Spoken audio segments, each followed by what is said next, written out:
آ رہا تھا، اس کو دیکھا تو ان کے پاس چلے گئے اور دیکھ رہے تھے جب حضور گزر رہے تھے تو تمنا کر رہے تھے کہ کاش کوئی ہوا کا جھونکا ایسا آئے کہ حضور کی چادر اٹھ جائے، میں دیکھ لوں کہ یہی مدینے والے آقا ہیں جس کے بارے میں اس پادری نے کہا تھا کہ وہی محمد عربی ہے، اسی کے پاس چلے جانا۔ ابھی اتنا سوچ رہے تھے کہ حضور نے ان کے من کو پہچان لیا، حضور نے اپنی چادر کو پھینک دیا، کہا سلمان دیکھ لے جو تجھے پادری نے بتایا تھا، میں ہی مدینے کا میں ہی محمد عربی ہوں اور تجھے میرے ہی پاس اس پادری نے بھیجا تھا، دیکھ لے یہی میرے شانوں کے درمیان مہر نبوت ہے۔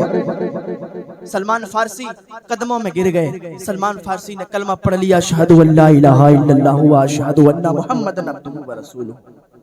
یہ سلمان فارسی کی عجب داستان تھی۔ آج ہم لوگ اللہ رسول کی محبت کو بھلا بیٹھے ہیں۔ اللہ والے کیا کیا کر گزرتے تھے، اللہ کے رسول کی محبت کے لیے جنگلوں میں چلے جایا کرتے تھے عبادت کے لیے، اللہ کو راضی کرنے کے لیے۔ آج ہم تو کچھ بھی نہیں کرتے، نمازوں سے بڑی دور ہیں، روزوں سے بڑی دور ہیں۔ اللہ کے بندے چلے جایا کرتے تھے جنگلوں میں، 40 سال گزار دیا کرتے تھے اللہ کو راضی کرنے میں۔ بائزید بستامی، ان کا نام سنا ہوگا اپنے بائزید، ان کا نام تیفور ہے۔ بائزید بستامی اپنی ماں سے کہتے ہیں ماں مجھے اجازت دے دے، میں اللہ کو راضی کرنے کے لیے جنگل میں جا رہا ہوں، میں جنگل میں چلا جاؤں اللہ کو راضی کرنے کے لیے۔ ان کی ماں نے کہا اگر تو جانا چاہتا ہے تو چلا جا۔ بائزید بستامی جنگل کی طرف نکل گئے اور اس سے پہلے ماں سے کہنے لگے ماں میں اللہ کے عبادت کرنے کے لیے جا رہا ہوں، اور ولایت کی ایک منزل، بہت سی منزلیں ہوا کرتی ہیں لیکن ولایت کی ایک منزل کو تلاش کرنے کے لیے بائزید بستامی نکل گئے جنگل میں۔ 12 سال عبادت کی، 12 سال جنگلوں کو تبدیل کرتے رہتے تھے۔ 12 سال عبادت کرنے کے بعد جب جنگل تبدیل کر رہے تھے تو آپ کا شہر پڑ گیا بیچ میں، تو سوچنے لگے کہ ماں 12 سال سے ماں کو نہیں دیکھا ہے، چلو ماں کی زیارت کر لیتے ہیں، چلو ماں کے پاس ماں سے مل لیتے ہیں۔ 12 سال کے بعد جب دروازے پر پہنچے تو رات کا ایک حصہ گزر چکا تھا، دروازہ کھٹکھٹانا چاہا لیکن نہیں کھٹکھٹایا، کہا پوری 12 سال سے میں گھر پہ نہیں آیا ہوں، میں نے ماں کا چہرہ نہیں دیکھا ہے، میں نے ماں کی کوئی خدمت نہیں کی ہے، تو چلو میں پوری رات ایسے ہی دروازے پر گزار لوں گا۔ دروازے پر بیٹھے رہے، جب نالی سے پانی بہا، جب نالی سے پانی بہنے لگا تو آپ سمجھ گئے، بائزید بستامی سمجھ گئے کہ میری امی اب اٹھ گئی ہے، میری امی وضو بنا رہی ہے، نماز کے لیے اٹھ گئی ہے۔ انہوں نے کہا دروازہ کھٹکھٹایا تو ماں ہوا کرتی ہے، آہٹ سے پہچان جاتی کہ میرا بیٹا آیا ہے۔ 12 سال کے بعد بائزید بستامی دروازے پر کھڑے، دروازہ کھٹکھٹا رہے ہیں، اندر سے آواز آ رہی بائزید رک جا میں ابھی آتی ہوں۔ ابھی بلایا نہیں تھا، بائزید بستامی کی امی کہتی ہے ابھی دروازہ کھولتی ہوں۔ دروازہ کھولا تو ماں کے سینے سے لگ گئے، ماں کہنے لگی 12 سال سے نکلا ہوا ہے کہ تجھے ولایت کی وہ منزل مل گئی؟ کہتے امی 12 سال سے اللہ کی عبادت کر رہا ہوں لیکن ولایت کی وہ منزل نہیں ملی۔ اس کی ماں کو جلال آیا، ہاتھ اٹھا دیے، مولا میرا بیٹا 12 سال سے تیری بارگاہ میں نکلا ہوا ہے، 12 سال سے تیری عبادت کر رہا ہے اور اسے ولایت کی وہ منزل نہیں ملی جس کی تلاش میں یہ نکلا تھا۔ اے اللہ میرے بیٹے کو ولایت کی وہ منزل عطا فرما دے، میرے بیٹے کو ولایت کی وہ منزل عطا فرما دے۔ ان کی ماں نے ابھی ہاتھ اٹھائے تھے، کہتے میری ماں کے بھی ہاتھ اٹھے ہوئے نیچے بھی نہیں آئے تھے، جو 12 سال سے میں جنگلوں میں تلاش کر رہا تھا، میری ماں کی ایک دعا سے وہ منزل مجھے عطا ہو گئی۔ تو پتہ چلا ماں کی دعاؤں سے ولایت کی منزلیں بھی مل جایا کرتی ہیں۔ ماں دعا کر دے تو دعائیں فوراً قبول ہو جایا کرتی ہیں، اور ماں بد دعا کر دے تو بد دعا بھی فوراً قبول ہو جایا کرتی ہے۔ ذکر بڑا لمبا ہے اور ابھی ٹائم زیادہ نہیں ہے، 11:46 ہو رہا ہے اور ہمارے بعد ابھی ایک مقرر اور آنے ہیں، وہ تقریر کریں گے۔ اس سے پہلے بھی ہندوستان کے وہ عظیم شاعروں میں شمار ہونے والا لہجہ عمران برکاتی لمکنی کے نام سے جنہیں لوگ جانتے ہیں، ابھی یہ پڑھیں گے تو آپ دیکھنا کہ محفل میں کیسی کیفیت طاری ہو جاتی ہے، بڑا اچھا پڑھتے ہیں، اللہ انہیں سلامت رکھے۔ ایک مرتبہ درود پاک پڑھیں، اللہم صلی علی سیدنا مولانا محمد وعلی آل محمد وبارک وسلم، صلو علیہ الصلوۃ والسلام علیکہ یا رسول اللہ صلی اللہ تعالی علیہ وسلم۔